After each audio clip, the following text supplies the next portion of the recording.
G'day, guys and girls. This episode is proudly brought to you by our sponsors, supshq.com.au. Use the code BWB10 at checkout for direct shipping and 10% off.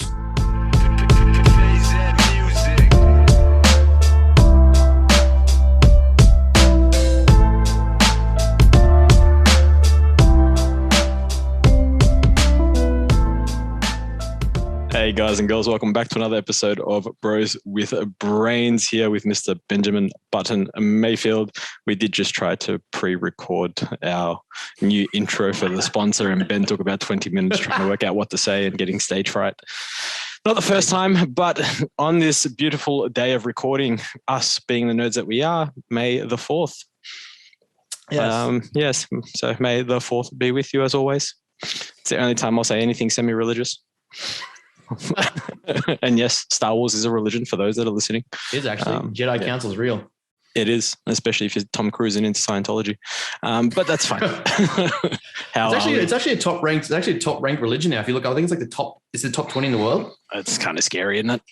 I mean, let's be honest. People believe in Bigfoot, so yeah. I'd rather someone walk around with a fake cape and a fake lightsaber. I mean, it's so much more fun too. Yeah, we get content for this. Yeah, you just walk past somebody and just eyeball them and be like, "Is it on? It's on." Just play it. Just imagine like walking down the street and someone like pretending to force choke you, and you're like, "Yeah, I don't know what's happening here." Yeah, am I meant to be aroused? I'm kind of aroused. Yeah, like you start to play into it. Like, do I? Don't I? I don't know what to do. Like, is this going to be weird?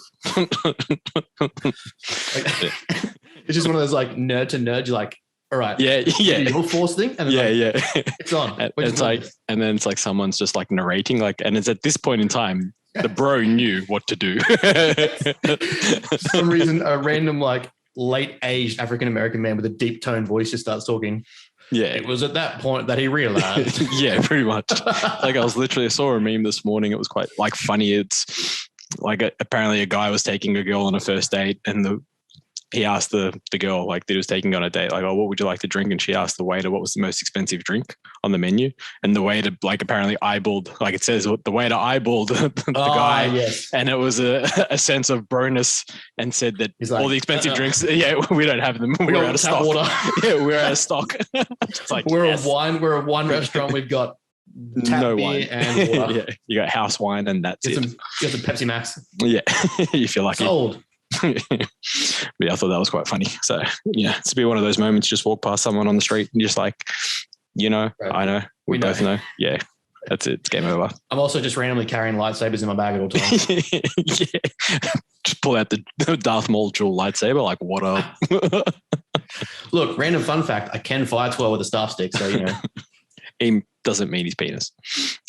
Oh no, I do. But also, also the other things too. Yeah, that too. But anyway, moving along. It's like, why is your penis on fire? But we're not going to have that conversation. Like, why are we twirling around? Yeah, I was going to say. I mean, anyway. Anyone probably over the age of 25 or 30 that's watched Eddie Murphy Raw will understand why that's funny. Yeah. Fire, shoot out that dick. Yeah. No, fire, shoot out my dick. We should really edit this part out, but anyway. Nah. Where's the fun in that? How are we, Mr. Benjamin Button? Man, I'm good. Had a had a lot of we about this point of the month, we do the month reflection of the month just gone. So review that. Had some really promising things, had a few downturn things which suck, but life gets in the way for people and it's understandable. I always try and make sure that when I look at downturns in things to what we can do better or what the service is doing or how we can improve if we can, and kind of take ownership of that. So, someone doesn't just drop off for any reason in particular. So, I went through that stuff, usual, what any probably smart businessmen should do. And yeah, we just we actually moved over to Thinkific. We're going to go with Thinkific instead of Teachable. A lot more user friendly. Course content flows easier, a lot less fidgety. Like I was going through the uploading of content. I did one of the courses. It was just about done. We had a few touch up stuff to add, but it was like add a file, then add the text box, then add a file, then add the text box, then add your next curriculum. Then add, I was like, oh man. Whereas Thinkific is just simply plug and play. It's straightforward. You can do your quizzes. You can do everything. Still the same. Still edit the themes. And Brooklyn can put all the artwork and marketing and imagery and stuff on it. Yeah. So yeah, we're going to move over to that, which was a really good thing before I got too far into the next one. Yeah. And yeah, we set a plan. Actually, I'm going to do a, I'll say a webinar. It'll probably be a webinar. Kind of on like some fundamental stuff that a good client should know. I say good client, but I mean anyone who's just simply getting started training, like before you even try to go to coach, just stuff that you should know that, you know, we would have taken years spending time researching and finding out. So it's just kind of, you know, though I don't expect everyone to sign up to me, and I think you'll probably agree, we just want a better standard of coaching. And if the clients know more than the person that they're paying, chances are they're not going to go with that shit coach. Yeah. So worst case scenario to me, you learn some free stuff. Best case scenario, you know, you sign up and we work together and you kick ass. But to me, it's just kind of like a give back sort of thing. Not just helping more people where you can, right? Yeah. And it's like, you know, there's stuff that you still hear where you're like, how is that still real? How are we still doing that? And, you know, if you can put out the free stuff that you have to pay for, you just turn up and you can learn not to do it. Sweet. Yep. I mean, that makes complete sense. Sounds like a fun project. And prep will be starting this week after a wedding as well. So excitement. Yeah, I'm very excited. I'm in a much, much better position than I was last time I started. And I'm at 102. I've dropped 3 notches on the weight belt. Going to be doing like calipers and stuff more regularly now. I've just used imagery and photos and self-presentation for my own assessment. Yep. And then we'll be going through a lot more of the serious stuff now that it's on. So I've been doing three super low days at 2,200, 4 high days at 4,400. And then I'll probably drop those to 3 high, 4 low. Yeah. Introduce some more lipolytics and cardio. Start getting into a better position to start off with. And then, you know, if that doesn't budge, we'll probably just bottom out calories for a couple of weeks, suck it up, and then start to feed back in. Yeah, I was going to say I'd probably go more the aggressive route at the start when you're feeling the best, and just push. I don't like the idea of, like, I know every Tom, Dick and Harry argues about, like, you never take calories below 2,000 based on what? Honestly, I'd be going like almost a protein modified and just do that for like 3 or 4 weeks, like do it for a cycle, rapid fat loss, and just you're going to feel the best at the start of prep. So it's the best time to do it. Well, yeah, you got the most stored energy available to do exactly. it. And just gas out and to see where you end up. Yeah. And that's something along those plans will probably be over the next month. Getting through May, power that out, start to play around with a few more substances, but we'll see, you know, financially how things are looking come that time. Like, I'm committing to it, but at the same time, it's like, you know, I'm not choosing bankruptcy over business. Of course. Like if that's what competing means. Look, at the end of the day, you'll be in good enough shape for OnlyFans. So we always have another way to make money. Yeah. It's fine. Yeah. Bros with brains coming to OnlyFans. I'll just do, what's that cringy one that everyone does? Men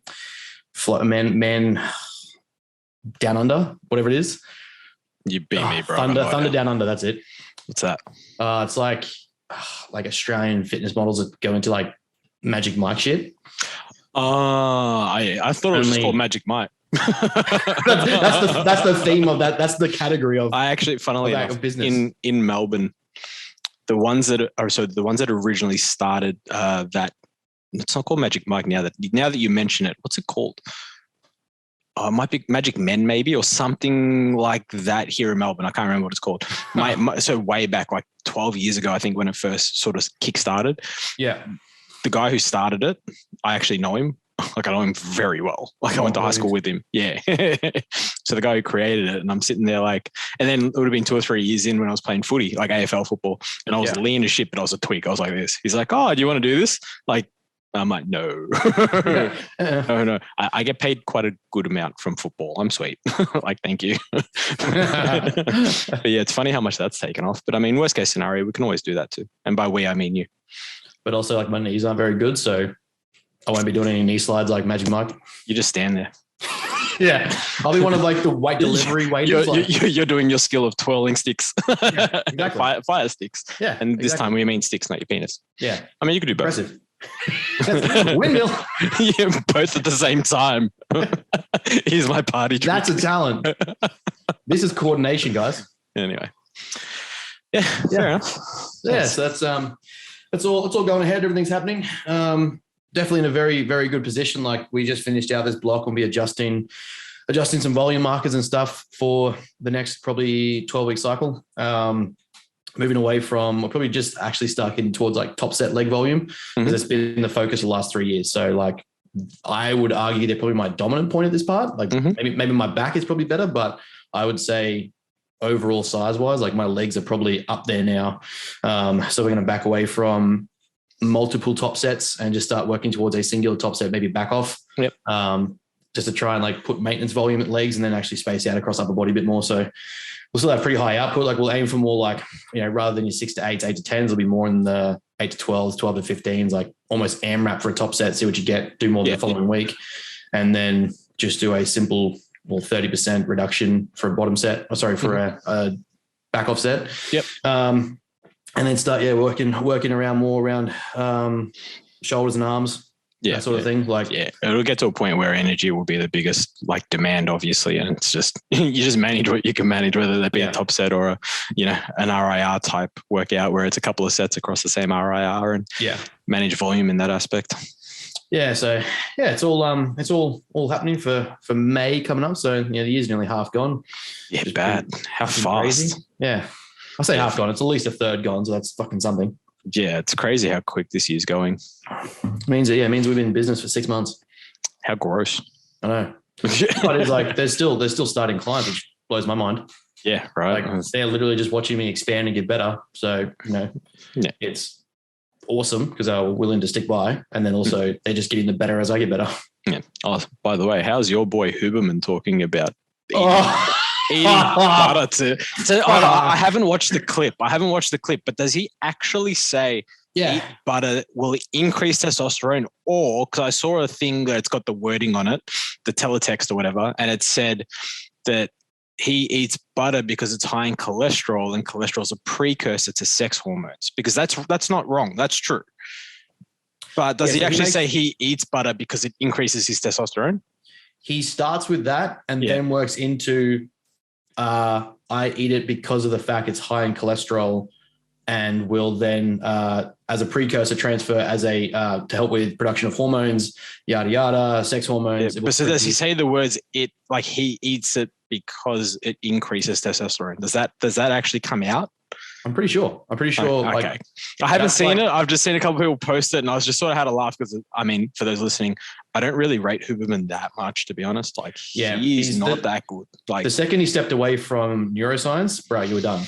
Like, I rated him talking neuroscience and stuff when he actually did things like dopaminergic pathways and things like that. So, that's in your field. That's good. Started talking about vision and things like that. Like his first episodes were like lethargy and being distracted and procrastination, like all this stuff. Like there's a neuroscience to that. Cool, talk that. Then he started doing things like my greens and this does this and like do this for this stuff. And this is how I get my testosterone up. And this is how we enhance recovery because I got knees over toes guy on. You're like, bruh. Yeah. And that's like I said, I haven't seen the clip, but everyone's sort of raving about eating butter to increase testosterone. I'm kind of like, oh no, is this like the bulletproof coffee again? Yes, it is. Only it's come from someone who people will think is educated, therefore it's true. Can't wait to see how many people are going to eat sticks of butter. No, you're going to see so many natty athletes that are just going to be like, well, I guess I better have a stick of butter. And if anyone listening does it, can you just like tag us in your video? Just pure curiosity. And then just stop listening. Yeah. Because we failed. Yeah, right. We failed. But anyway. How's the gym going along? Oh, hectic, man. Putting everything together. Tradies are being pains in the butt. It's like we're ready to go. Like everything that we need to do is pretty straightforward. Putting equipment together and moving it into place and all that sort of crap. Yeah. The problem is the tradies that are in there, and because things have to be done in like a sequential order. And of course. We can't do certain things until, the previous things are done, right? And it's the painter at the moment. Really nice dude. Like yesterday, for example, he comes in, he's supposed to be there until the job's done, right? You book a job, you do the job done, you go off to your next job. Yep. He comes in early, like 7 a.m., 8 a.m. or whatever it is. Finishes at 11. He goes, I've got a job in Geelong. And it's like, so Geelong from Melbourne, I don't know if you know, it's like an hour, about an hour away from where we are. It's kind of like, you need to finish this job, brother. Like, don't worry about that one. Like, finish this one, and then you can go do that one. Yeah. Yeah. Like, what are you doing? He was meant to have been finished. He was meant to be. I think he was meant to have been finished on Sunday, at the latest Monday. He's finishing hopefully today, Wednesday. Oh. So we got a couple of little things that we need to do because we're supposed to be opening next week on Monday. So we're gonna open. It's just going to be like everything's going to be real close because we're doing an open day on Saturday morning. Obviously, when this episode releases, I will be at an open day. Hopefully, that's awesome. So hopefully everything's at least 90% ready. And if we have to close a section of not so much the gym will be fine. It'll be like either the toilets or an office or something. Yeah. Where they're doing like the little tedious work. We can close that off. They don't need to like really go in there. Yeah. So we can just be like, yeah, here's the gym space. Here's what it looks like and all that. But it's coming together nice. Just, one little headache of time as always. Yeah. And then sort of kills the timeline for everything else. But yeah, should be good. Should be good. Joys of trades. Yeah. And speaking of timelines, I am going to be seeing Doctor Strange Sunday. I'm going Saturday, motherfucker. I think it's gonna sound bad, but I've got a very good mate's wedding on this weekend. Fuck it. And I was like, look, I don't drink. I'm probably going to be sober Saturday night. Pull the COVID card. Yeah. Sorry, man, I can't make the wedding. Why? COVID. Just make sure you out a little bit. check in at the cinemas. Yeah. Then we can see a story. Take a photo, like feet up, gold class. Popcorn, drink. It's like the influencer photo, but at the movies. Yeah. And because it's gold class, you have a wine or you have beer because it's the bowl of popcorn, not the box. Yeah, exactly right. Because we're above that box shit. Yeah, 100%. Oh man, yeah, I'm excited. I'm excited to see it. Keen as fuck. But apparently, none of our listeners like our Marvel ramble last time, so we won't go into that. Actually, a lot of them just didn't follow along. Okay, look, we won't break into the Marvel thing, but just for those that are updated, today it is 3 weeks for my golf clubs, and I'm still waiting for a call. Still waiting. I played yesterday morning. I actually played a really good round with my old clubs, and now I'm like, do I need new ones? I'm still going to get new ones. But anyway, just for those that are listening, just in case you're wondering. Actually, a question. Is it cold down there? Because you look rugged up.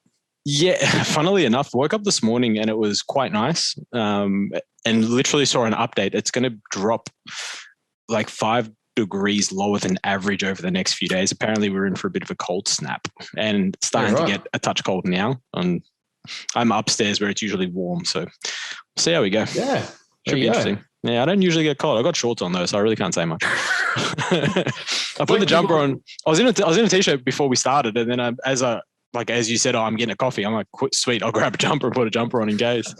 So, it's like people that wear like the puffer vest, but it's a vest. But like, so are you cold or you hot? Oh man, for me, it's like one of my best mates he's the best. He's bald, right?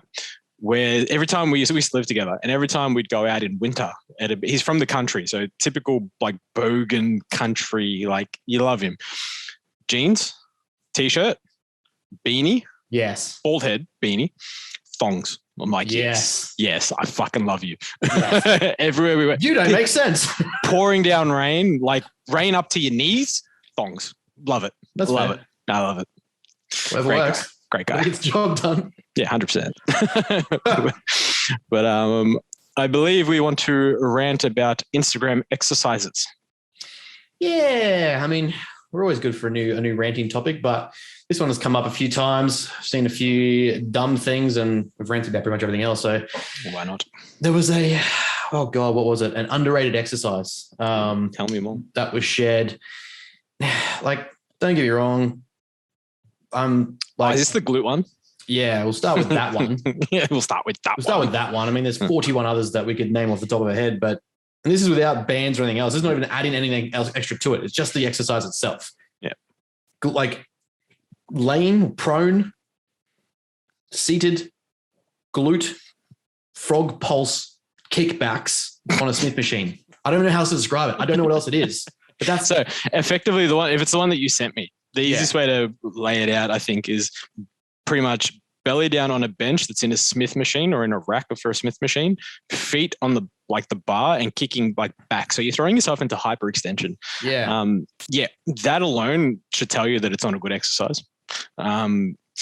When we're looking at effectiveness of exercises, take away like lines of movement. Take away like muscle groups and how they move and how they turn and flex and extend. Take that away. Look at the weight itself and which way the direction of that weight is going. Right. Mm-hmm. So if the weight is going, let's say up and down, like in a Smith machine or a barbell, we'll say straight up and down. You need to position your hip. Let's say we're talking about the glutes. We need to think about what action that will actually recruit and use the glute, and more so the glute max, because the glute we have, like most muscles, we have the different parts of the muscle, but we want to use the biggest part or the the strongest part or the most powerful part. So we're looking at the glute max. So what's the glute max really do or involved in, and how does it grow? Well, its primary movement is hip flexion and hip extension. So that means bending at the hips and then straightening up again. Pretty straightforward. So the movement that we saw on that Smith machine, there was no flexion. It was like all extension and then hyperextension. That's not how the glute works. You have to train a muscle in both parts of its movement for it to be as effective as possible. And to grow said muscle, right? Like a better option obviously would be just to simply spin around and do a Smith machine glute bridge. Yeah. Just get trusted. Yeah, like that makes much more sense. Like and it's my gripe that I really don't like the reverse hyper, for example. Love me a 45-degree hyperextension. Can live with the 90-degree back extension. Don't mind them. Hate reverse hypers for the same reason that it is majority is an erector exercise. It's like it's very rare that people can actually activate their glute and do the movement with their glutes. Not to say that people can't. It's just more so general population. Yeah. They just can't seem to get it right. You can't get the setup right, the way that the actual weight is, because it's at your feet, but then the plates are in front of you. So again, we look at the direction of that actual weight itself.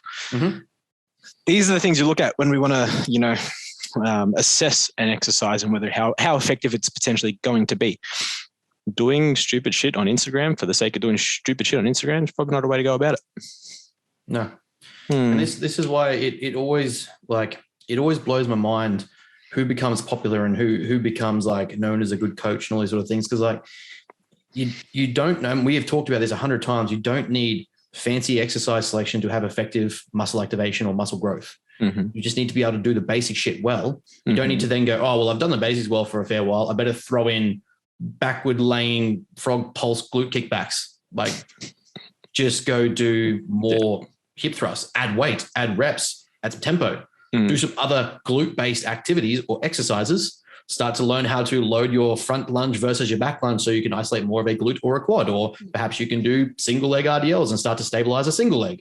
All these things are very simple progressions or very simple exercise options that, though they don't look fancy on Instagram, are still very effective at what they're trying to do. It's why most of my programs always look basic as fuck. Because like, no matter who I get, chances are the stuff that they've been doing has been either wrong or has been so ineffective or inefficient because it's been that someone said it's fancy or it looks cool or it does a cool job.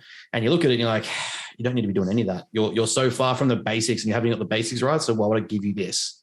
Yeah. I don't even do that. I've been training for 5-10 years around different forms of training. I don't do that. So why would you do it? Exactly. And Ben's also a basic bitch for those listening. So you just need to know these things. But no, I can't argue. I'm the exact same. My programs are very, very basic and simple. And it's almost to a point where it's like clients are like, oh, okay, like, can I get it? Like when I get a new program, there's like 3 changes. Yeah. And they're like, where's the change? And I'm like, here. And they're like, why? I'm like, because you haven't progressed to your maximum in these exercises. And there's not many more exercises we can really do to differentiate from this or deviate from this exercise for the intended goal that is anyway. So yes, that's always fun. But yeah, I mean, we always see stupid shit on social media. That's what I feel like social media is for. It's great for us because it gives us so much shit to talk about. But yeah, I mean, seeing that exercise, I've actually seen that exercise a few times where it's like between that and then seeing like very popular, and when I say popular, I mean social media popular, on Instagram popular profiles where they're doing exercises and it's just like, bruh, like honestly for me, like Nick Walker doing a sideways hack squat on one leg. Oh, fuck. It's like, dude. But then you have guys like Charles Glass who, one of the pioneers of bodybuilding, like, very well known in the bodybuilding world. And for those who don't know, just Google Charles Glass. Had a phenomenal physique, very, very I want to say he's intelligent, but he's not coming across that way anymore.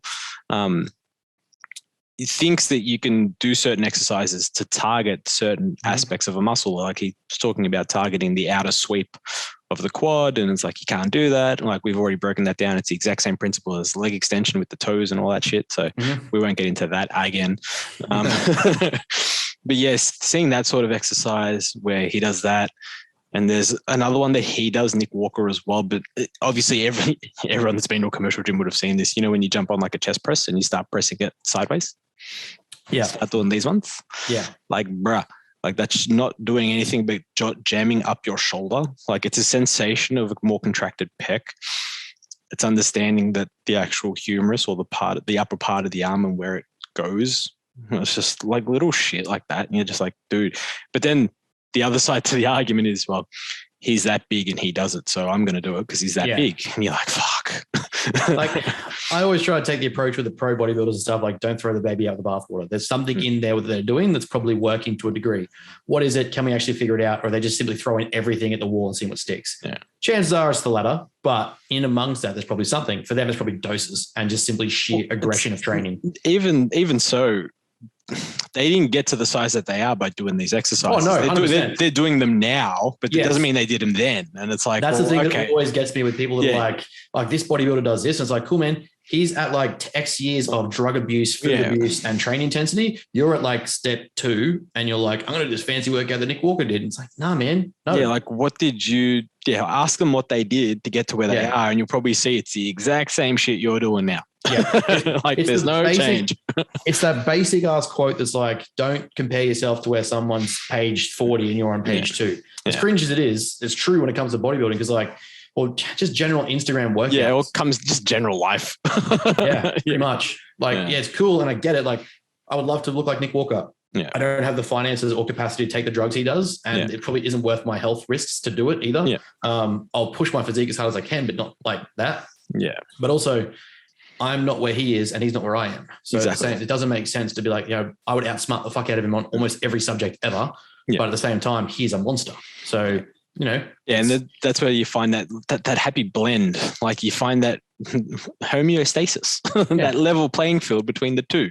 Yep. Like, yes, he can turn around and be like, I'm this big, so I do what I want. And it's like, yeah, you can, but what about what you did? And should are two different things. Yeah, and it's like, what did you do? Let's talk about that to get to where you are. And then you find out his coach is Matt Jensen, or was Matt Jensen. He was doing how much drugs for the first 5 years of his training career. Well, that too.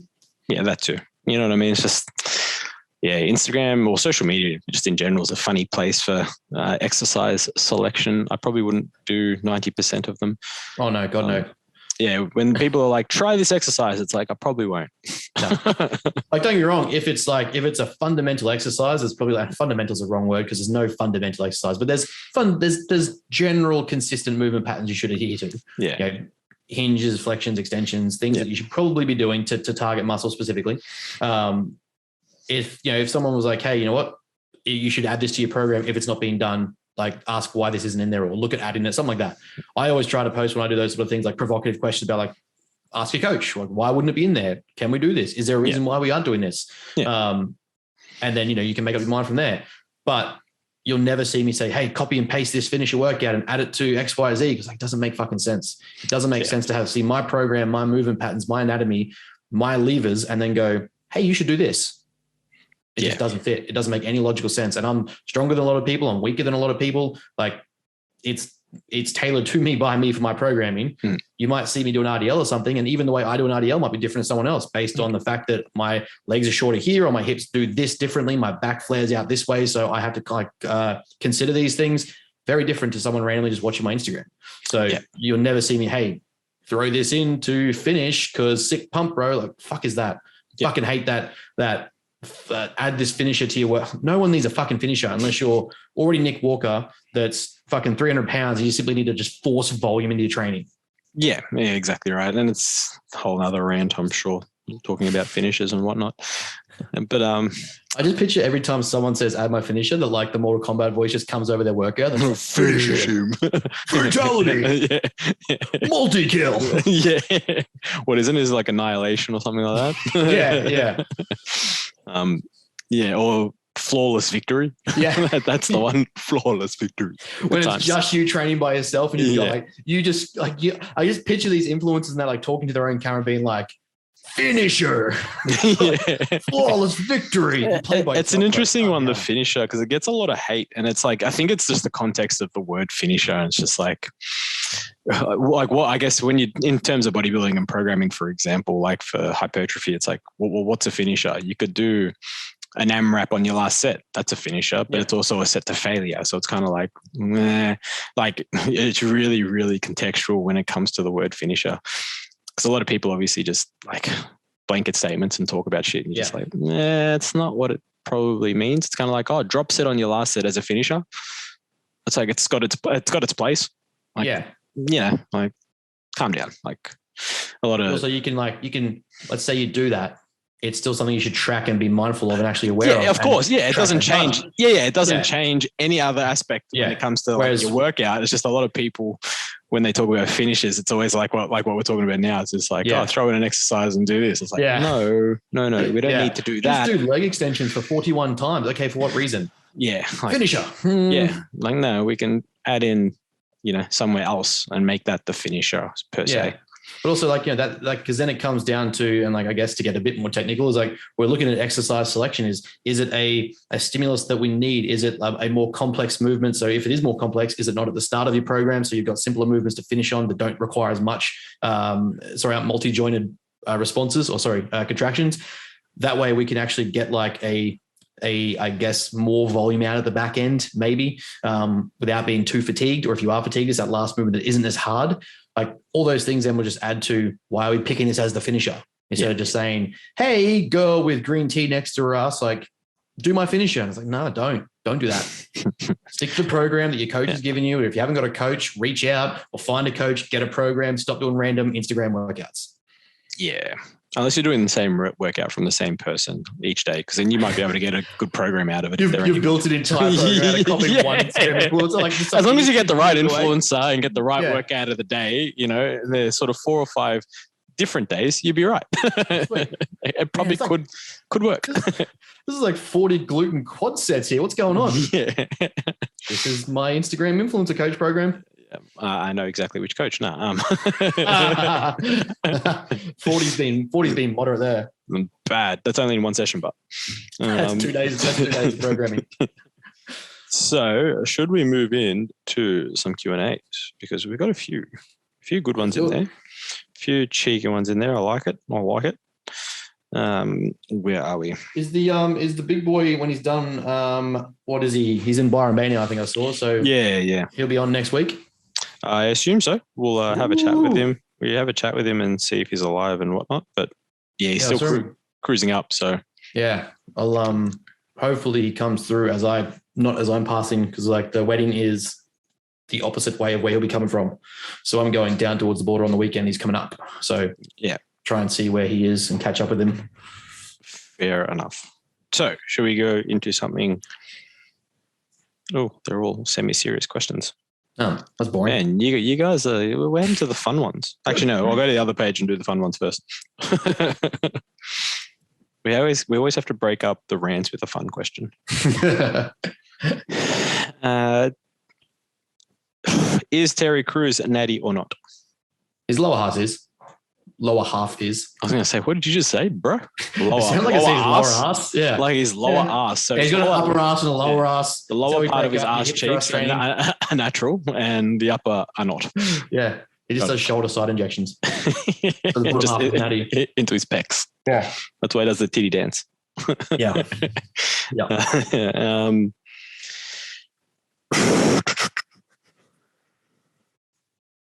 Rather a cat that acted like a dog or a dog that acted like a cat? Good question. You fucking idiot. That'd be interesting. Because it depends on like what type of dog breed would be acting like a cat. If it's a little dog acting like a cat, you probably get away with it. If it's a big ass dog acting like a cat, it'd be interesting. So see, like I'm thinking like a moderate, like American Staffy, because they're fun. They're always like loving, but then also like they're also dicks. But it's like they'll either be super friendly or they just want to go destroy everything. Yeah. So like I'm picturing like a big ass dog that's also like a big soft cock. Yeah, but cats are assholes. Yeah, that's true. That's what I'm saying. Like cats are real assholes. So it's like, imagine having like a golden retriever and then having it with like a cat temperament. That's fair. Like that'd be weird. Imagine watching like your house cat, though, try and be like a street dog. like a Roddy walks past, you got this like four-legged cat trying to like pounce at it. Yeah, go at it. The dog will probably get scared anyway. I'd probably rather have a dog act like a cat just because I prefer dogs. Yeah, me too. Yeah. That's an interesting one though. I like it. To cure cancer, you have to do one dumb diet fad for a year. Which one is it? Ancestral. The what? Ancestral diet. Liver King, bro. Oh, fuck. I'm kidding. I'm definitely not doing that. How did you know? Man, you need more coffee. What diet would I do? What diet do I like? Mediterranean. Yeah. I'll rock that shit all day. Yeah, but is that like a dumb fad though? Like that's a fair diet. Man. They tick most of like the Australian dietary guidelines and aren't all diets fads? I mean, I guess. Fine. I'm thinking more like fitness trend diets. Fitness trends. I mean, you could do low fat. Yeah. Are you talking about ones with an actual name? Yeah, one's like an actual name. I don't want to do keto. Yeah, definitely don't want to do keto. Paleo? Nah. I mean, I could probably live with paleo. Yeah, I feel like paleo would be all right, or you could go with, I don't know. That's why I like Mediterranean. Yeah, I feel like Mediterranean would be fun because you're going to get plenty of pastas, you're going to get grains, you're going to get carbs, you're still going to get meats. I'm Italian as well. Helps. Yeah, so you get pizza. We just call it normal. What do the Chinese call Chinese food in China? Yeah. Takeaway. Yeah. What's Brazil nuts in Brazil? Nuts. Yeah. I want to go with, I mean, if I can't pick Mediterranean, definitely not doing keto, definitely not doing paleo. What other diets are there? There's the blood type diet. Oh, fuck. I mean, I actually don't know the specifics of how that works. Neither do I. I've never even given it the time of day to look into. Nah. What else is there? Just drop a client if they ask me. I'm trying to think what other diet fads are there. Episcopalian, vegetarian, vegan. Yeah, but I mean, they're not fads. They're genuine diets. Majority of them, like you're pescatarian. Like I could do pescatarian. Yeah, that's true. You could do what my little cousin invented because she was a vegan and then her health went to shit. So then she moved to a pescatarian diet and then she called it a polo pescatarian diet. So she just doesn't eat red meat. She eats chicken and fish. I'm like, you're a weirdo. Just eat a steak. You're adding a lot of steps to slavery here. Yeah. You're going on like a lot of ways to justify how you feel to get back to normal eating. Yeah. I mean, that'd go. Yeah, that's what I would do. I'd do polo pescatarian if that was the thing. I'd do a high carb, but not carb, but also not keto, but also low fat. I'm just going to eat what I'm eating now. I'd do a keto diet with carbs. I'd do a vegan diet with all forms of meat. Yeah, with the red meat. Okay, here's a better one though. Here's a better one. Go on. Cure cancer, you got a year for a year. You can only eat this takeaway shop for a year, and every meal has to come from there. Oh, Maccas. That's easy. You reckon? Oh, bro. Do you know me? Have you seen me? Yeah, I know. But I mean, like... Actually, I got a special the other day. It's been a while. It's been a while, but it was only like a small... Or was it a small McChicken or a small Big Mac meal with an extra cheeseburger for $5? Oh, that's pretty good, though. I'm like, oh, yeah. Maybe I'll jump on that. Actually, I should check when that expires. I might jump on that. Yeah, anyway, just thought I'd let you know. It's been a while. Maccas has not been looking after me. I think I'd go Hungry Jack's just because all their meals have more salad to them. See, I'd go Hungry Jack's for the burger, but I hate that they went to fat chips. It does my head in. I want fries. Yeah. Like if I'm going to eat a burger, give me fries. I'd go Red Rooster because I can still get salad. I can still get like that the other day for lunch. Oven roasted veg. Yes. Roast chicken rolls. Yeah. I'm good. Yeah. I got like desserts now, like all that shit. I'm good. Flavor wrap combo all day, every day. Yeah. No. Happy Max. Yeah. Like it. I mean, if you want to go fancy, you could go like Nando's or grilled, but. Yeah, but I feel like they also don't have, I was going to say they don't have beef. I'm talking about Red Rooster. God. Nailed it. One job, boy. One job. That was my question.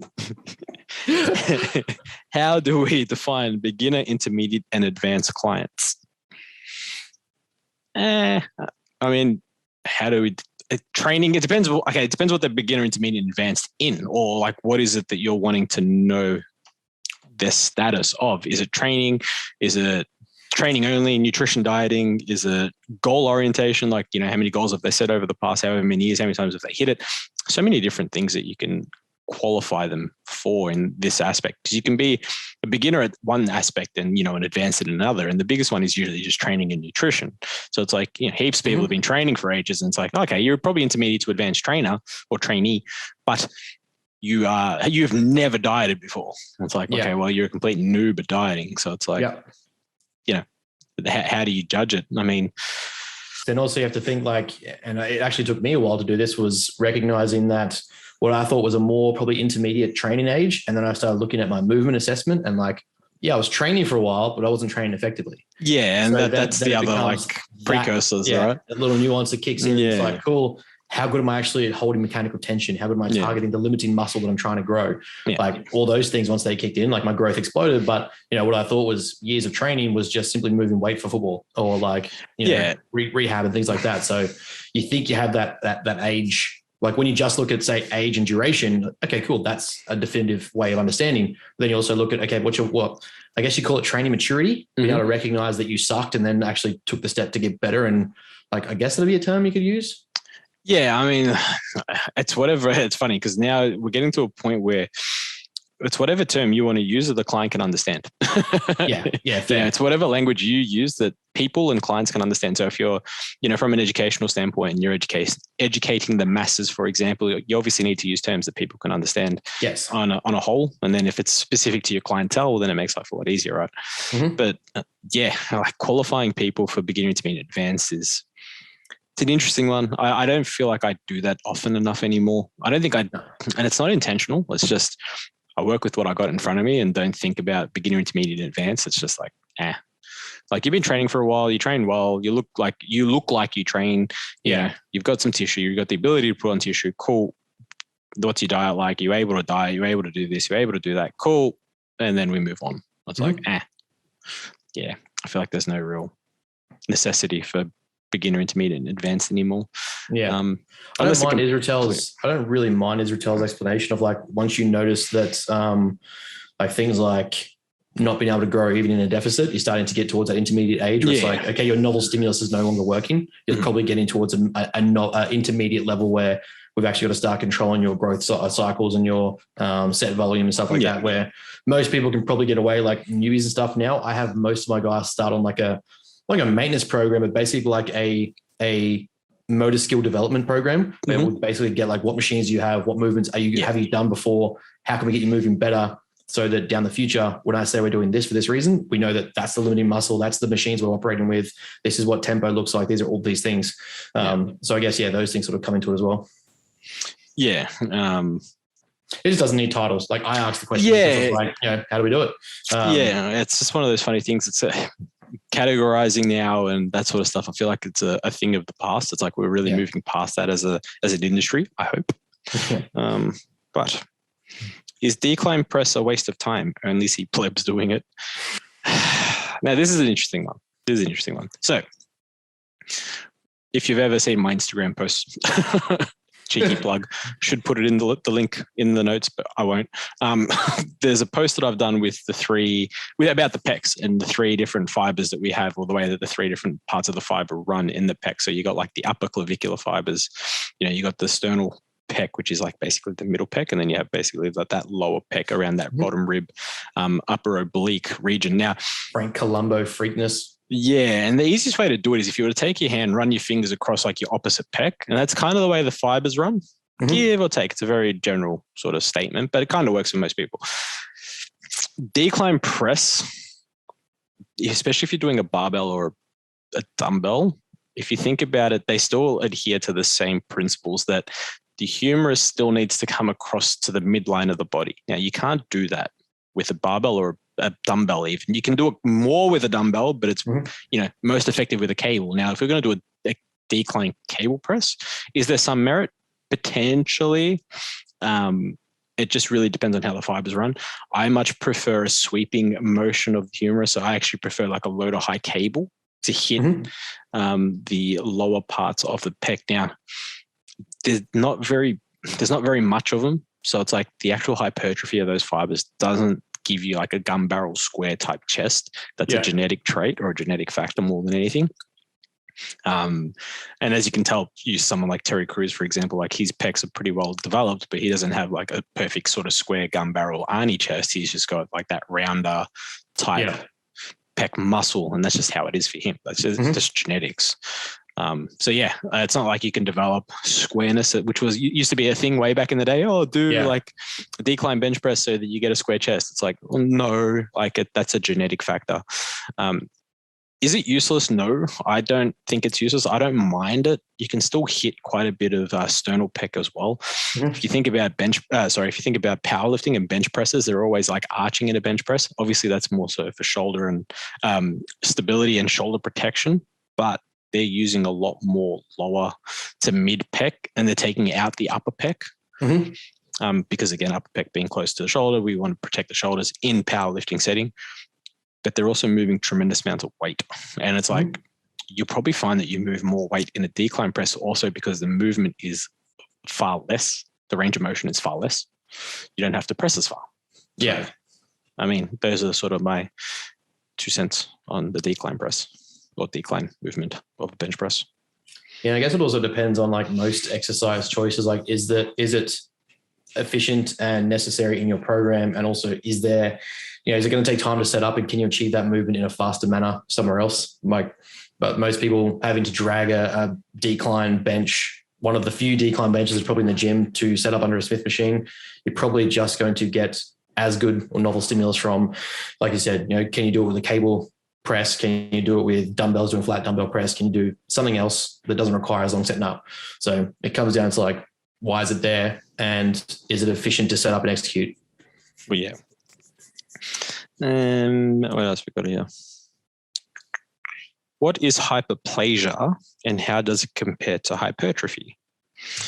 So, easiest way to look at it, hypertrophy is the actual muscle fiber itself getting bigger, right?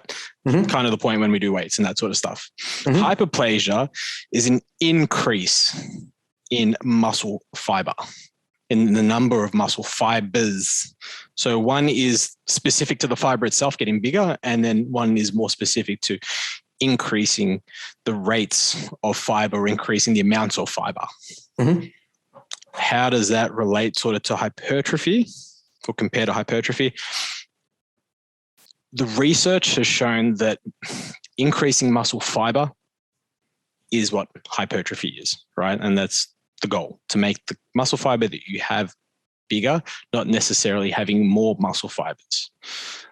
Because there's a rate of return there where it's like you can only increase the fibers that you have versus recruiting or having more of the fibers active. More fiber doesn't mean bigger fiber. I think that's probably the best way to put it. More fiber doesn't mean bigger fiber. Bigger fiber looks better from a hypertrophy standpoint because it's kind of the point. Yeah, that's what I have to say about that. There you go. Nailed it. For anybody asking. What else we got on here? What's one thing you would change about your life if you could? Oh, we're going deep and meaningful, yeah. All right. Where do we begin? Crackety crack.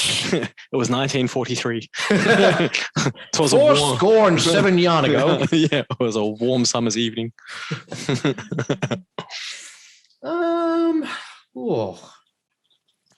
What thing I would change? I would have played golf sooner. Yeah. I would have, that's my one. I would have picked up golf much sooner back in my tennis days when I actually had better hand-eye coordination. Could be I could be on the pro PGA tour right now. Fucking hell, mate. I probably would have committed to my training sooner. There was a period like post rehab and stuff where I still train, I still love training, but I kind of let the post breakup window sort of kick in, and that wasn't really efficient. which then led to me dating someone else that basically I didn't enjoy training for a long period of time, which again sucked. So I probably would have, taken those few extra years to just really knuckle into training more efficiently, or research on the factor and things like that. That probably would have been it. Everything else is what it is and stays the same. No point harping on things that can't really be changed that much. It'd just be a faster route to where I want to be doing now. Yeah, and I was going to say, look at it this way. If we had changed one thing in both of our lives, this podcast wouldn't exist. Exactly. You, the listeners, couldn't ask us these deep and meaningful questions. You selfish people. You wouldn't be here to ask that question from us. Yes. So, yeah, I'm just going to say playing golf earlier. I swear if I played when my mates playing tennis back in the day, I'm telling you, I'd be at least semi-professional. I'm telling you, we'd be making money. Anyway, whatever. It is what it is. Lost opportunities. There's gonna be one of those old men that goes to like the can bar and just sits there with resentment. Like, no, you guys were shit. That, and I'll hustle the shit out of everyone. Be like, I don't have a set of golf clubs. I'm gonna have to borrow some from the club, let alone they're my golf clubs behind the counter. Yeah, paying $100 a hole, bro. There's not much you can do with like rugby league skill once you retire. Like there's no extra like hustle. I mean, I can still spiral past 20 meters and hit a pole. Yeah. That's still something I can do. Yeah. I just can't do it for any reason. You have no reason. You're gonna have to like try and con people into playing like closest to target or something like that. Yeah. I bet you if I throw this, like, hey, $20. Yeah, if I throw this ball and hit that pole, you got to give me $20. What makes a shit coach stand out the most? Precautions for people out there. Oh, well, I mean, reputation is going to be up there because there's like, unfortunately, there will be good things, but I think there's going to be like people that start to really get a bad reputation or like as a shit coach. There's going to be a lot more unhappy clients than there are happy clients because there's probably only a few select ones getting results or ones that they actually focus on or that they're happy with or probably sleeping with. I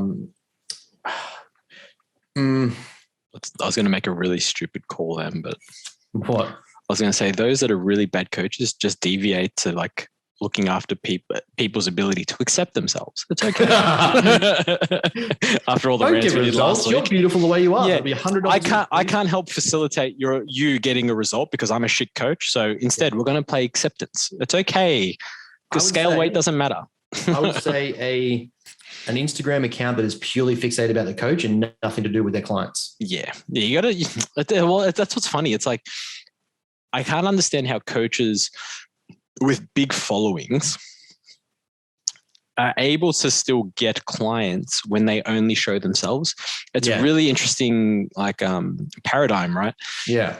Because we know that once we show clients results, whether it be through stories or whether that be through posts or whatever, it doesn't have to be that often, funnily enough. Once every, if you show a client result once every 2 weeks, like you're probably going to generate enough interest to potentially pull leads in, right?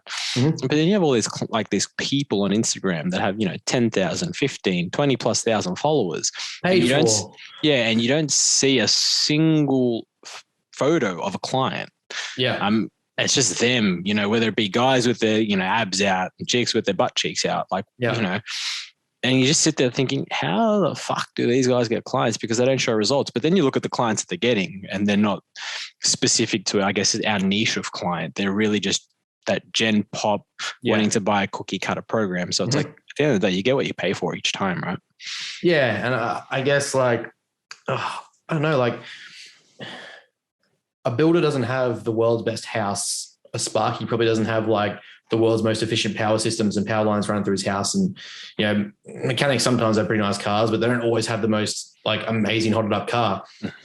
But we seem to think the coach who looks the best rather than actually the coach who's getting the results knows the most or is the one worth going to. And it's chances are, man, what he's giving you is probably just some watered down program he found somewhere else. And what he's doing is from a coach who's educated and using a shit ton of drugs. Yeah, and he's probably he or she's probably using the program they get from their coach or have received in the past and then handled it on.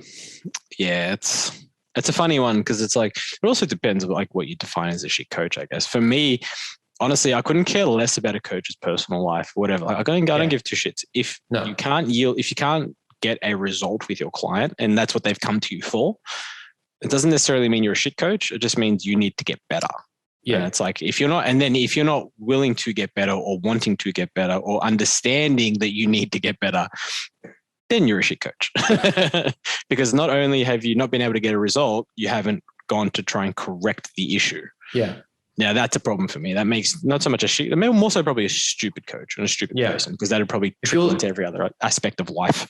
If you're at the same knowledge base you are at year 1 as you are at year 3, 4, 5, then you're a shit coach. Yeah. Because things are changing.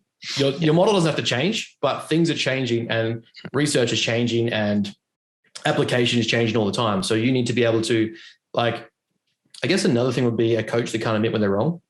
Yeah. That'd be a big one for me. Like a coach that, like, I'm happy for a coach to trial things. I'm happy for a coach to say, look, the research suggests this, like, we're going to try this out, see how your body responds. Try an aggressive cut, try a long distance cut, try refeeds, like all these different things.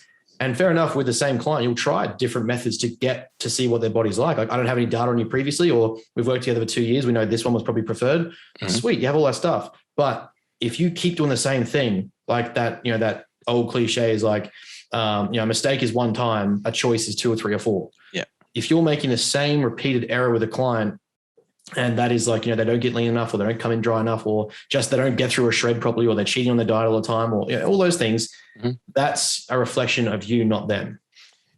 Yeah. Well, sorry, a large degree of that is a reflection of like your application of. Well, your clients represent you in a fashion as well, right? So it's like, you expect what you expect from your client. So it's like, for me, and you ask any one of my clients, I'll tell you, I expect the best. That's just how I am. But it's because I place that emphasis on myself, because I'm a client of my coach. And like, as much as I hate to like boast, but it's like my example is for 2 years, and I think we're over 100 now, 104 check-ins. Yeah. Weekly in a row. Yeah. Only ever check-in I missed was, when I say I missed a check-in, I missed check-ins for photos, not for data. Yeah. Just because I was in hospital. Yeah. And I literally had shit in my arm. I was attached. I couldn't take it off to take photos. I mean, I sent him a photo of me in a gown, if that counts as a check-in photo, but like, you know what I mean? Like, that's the only time. Yeah. Like but data's still filled in. Everything's still going. And like on holidays, photos, check-in. That's me. I'm meticulous. That's me as a person. Mm-hmm. But it's not that I expect you to go to that much detail, because if my client goes on holidays, it's like, dude, you don't need to do a check-in, go on holidays. Mm-hmm. But if you do your check-in, hey, that's you. Yeah. But it's like, I expect the best. And it's not the best for me. It's the best for you as a client. Yeah. Like, I'm harsh on you because I want you to be better for you, not for me, for you. Yeah. Like, in every aspect. And it's as simple as, if you can't do a fucking check-in, like, bruh, like, what other issues are we having, like, that's going on? Like, because we need to look at some shit, because it takes you 30 seconds to do a check-in. Yeah. See, I'll see where they start. And, you're going to have a novice degree of people that are different in what they think is applicable. Yeah. And I'll see where they start and be like, right, I'm like, it's not so much getting mad. It's more so like, okay, if I don't have this information, this is a reflection of what we can and can't do, because I can't make these decisions or these choices, or start to associate or correlate certain data and certain points and situations. If I can see that you're stressed, but I don't know how long you're sleeping, I don't know what food you consume and all these things, like, then we don't know. And then it becomes like, well, I can't make these informed choices. So the less you give me, the less I can give you. And I'm trying to give you everything as from my head, whether that's 100% accurate or not, or 100% correct. It's still the best guess or best position answer I have. And I need all of your information to do that. So, I really drill in after a certain point, the why as to why I need more information. So, if certain foods are causing bloat or distress, if certain stimulants are causing you to stay awake at night, if certain things are making you pissed off, frustrated, emotional, you're skipping training, or like whatever, do we need to fuck your girlfriend off or your boyfriend off? Like, what do we need to do? I need that information to figure that out. Yeah. So, if you're paying this much money, I'm expecting this of you, because I will feel bad if you're not getting that value. Yeah, for sure. I'll feel like I've let you down, but at the same time, like, I need you to give me the information to do that. Yeah. I guess on the other side to that, it's like, adults, treat them as adults. Yeah. Ranting option: Les Mills body pump class to burn fat and build muscle at the same time, plus shock the muscles. Like, I feel like we've done the shock the muscle thing quite a bit already. Do it is the answer. Yeah, 100%. Put it, attach yourself to some electricity and perfect. You're going to burn fat, build muscle, proper electrical stimulus. 100%. You're going to do it properly. I mean, I don't think Les Mills is such a thing anymore, is it? Is like body pump still a thing these days? Like, do people still do body pump? Anyone listening, can you tell me if you still do body pump? I don't think that was a thing anymore, but anyway. Yeah, you can't really do a body pump class to burn fat and build muscle at the same time. You pretty much can't do classes to do that. Ever. Yeah, it's a weird one. It's like not those sorts of classes. Oh no, sorry.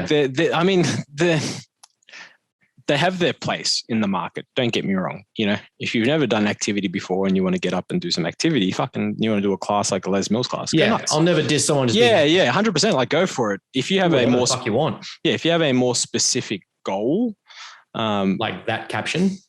Yeah, like probably not do that. There's not going to be enough degree of stimulus to cause progressive overload. That's going to lead to the stimulus of hypertrophy that will require MPS. Yeah, you might get some fat burn, but also at the same time, if you're building muscle, it means you're probably eating more food than you are burning. So you're probably not going to be burning fat. Yeah, you want to keep relatively active and healthy. Sure, do Les Mills classes or any sort of those classes. You know, they have their place. If you want to do more and be more specific with your goal, you probably need to find something a bit more specific. I think that's probably the best way to go about it. Yeah. Why does standing hack feel so garbage compared to seated hack? Help. I'm going to assume standing hack would be the V squat, where the pads are on your shoulders and the plates are on the floor next to each other. I imagine that's what the person's referring to as a standing hack versus a seated hack, which I imagine is just a normal 45-degree hack squat. Yeah, I'm assuming. Why does it feel so garbage? Because it is garbage. That's the loading parameters on it. And depending on which way you're doing it as well, whether you're facing forward, facing backwards, because again, I'm assuming you mean the V squat. And the V squat, you can either stand with the back against the pad or you can stand to face the pad. If you're going to do that machine, face the pad, don't face away from it. The degree of hip flexion isn't that great. And the actual angle of the shin and the femur, usually depending on the foot plate, it's usually pretty shit for loading the quad and the glute. It's not too bad on the glute. You just don't get enough extension and flexion. So yeah, I just face front or spin around on it and do it that way. You get much more knee flexion. So you're going to get much more quad dominant. Again, it's not the best machine for that. I used to have one. It'll just end up being very similar to a front squat. Kind of. It's just then the weights where they are. Yeah. And then the way the actual hinging in the machine, the way the load bearing on the machine is a bit shit. But it is what you work with what you got. If that's all you got, then you do it. And that's probably the precursor to that. You work with what you got. Have you noticed it got really dark in my room? Yeah, it did. It's got on. Yeah, it's fucking the light outside, dude. Clouds coming through, mate. Temperature's dropping. That's it. Yeah, right. Fucking Melbourne. Yeah, bad. Yeah, I guess like, if you just hack squat. Hack squat's like one of the best swaps I ever made in my training career was just hack squatting. Yeah, like with a proper hack squat, like an Arsenal or a Cybex. Yeah, like it's funny because not every gym has like. Yes, agreed. Yeah, if you can get on that's funny. The degree of make in hack squats, if it's a 45-degree like hack squat, 40-degree, whatever you want to call them. If you can get on any of them, doesn't matter really what brand. You take that every day of the week over a vertical squat. They're just going to be much more efficient when it comes to developing the muscle groups you want to develop. And that's it for questions. Pretty good questions there. I like it. Some actually in-depth questions. Look at us go. Sciencey ones. I like it. Asking about hyperplasia. You little nerds, you. I love it. Talk dirty to me. Pretty much. It's either talking about Star Wars and Marvel or talking about that stuff. There's no in between. No. But to finish up, good friend, do we have anything that we need to know? As always, anything coming out besides your sex tape? Yeah, that should be this week sometime. It's a one-man band, so literally it is a band. I've seen the previews. Nothing exciting. There's just like a percussion group in the background and me just he went to band camp once. Yeah, I did. Yeah. No, so we should have this Teachable done. And then we've got the next one we're going to be working on, which was like I was saying, that webinar will just lead to a course that is kind of just going to tick, I don't want to say every box, but like if you go through this and don't understand what you need to know about the fundamentals of training, and not just training, like I preamble with like saying the fundamentals of training, but understanding energy balance, different nutritional concepts, different diet types, training strategies, sleep strategies, the research on sleep, macronutrition will be a part of it, like all that stuff. Like it pretty much is going to say that if you go to a coach then from that course and they're below that, you're saving yourself money. Like again, worst case scenario is you don't sign up to me, cool, but you spent $200 or $300 or $600, whatever it is that I can end up charging for it. I don't know. I haven't got a price range yet. $5,000. Yeah. It's better than a university degree. Yeah. $50 million. Who do you think you kidnapped? Chelsea Clinton? Anyway. But yeah, if you go like throw this and it means that you end up saving your time and money with a bad coach, well then sweet. Like that's job done. It just means that, that's my contribution to people being better. And I believe it starts a spiral towards a higher standard of coaching, because if the client knows more than you, well then you have to upskill. Yeah. And do you offer insurance? Yes, I offer insurance, I offer affiliation, I offer my own accreditation, and I offer my own trademarked, patented, limited edition, only releasing 10 crypto titles. And NFTs. Got it. Yeah, and NFTs, yeah. 100%. Beautiful. I like it. Yes. And for those listening, that's a joke. So, just in case you're not aware. Yeah. Anyway. That's fair enough. I got nothing going on. I'm just waiting for a call for my golf clubs. Nothing going on. There's a gym opening up in like a week's time. I'm more excited for my golf clubs. That's fair. It's been 3 weeks, man. I'm the most patient I've been for anything. But yeah, gym opening next week. So should be good. Should be interesting. I think we have about. I just want to see you run a group class, like a group session. Anyone that's listening that has ever been one of my members or have seen me, message him and tell him how good I am. It's great. Honestly, you don't understand. I get to a point, especially when I know them, and I know the members and stuff like that, and we get along. Oh God. Not even. I do the complete opposite. I look at them with that in my head and they know exactly what I'm thinking. Like they'll do something and they'll look at me like, is this right? And I'll look at them just like eyeball them, just like, the fuck you doing? It's the unspoken, I'm not mad, I'm just disappointed. Kind of, but then it's also like I'm mad also. Yeah, like what are you doing? Be better than this. Especially when especially when I've shown them like 20 seconds beforehand. It's like, I just showed you how to do this. What the fuck are you doing, bruh? But I can't wait. It's gonna be fun. Yeah, I helped out with a deadlift seminar at one of the fit stops like a year ago or so. And watching people grasp the concept of wrapping the bar around the knee, and I was just like it didn't stick. And I was like, you're loosening up everything to then try and do the lift. So I was like, what?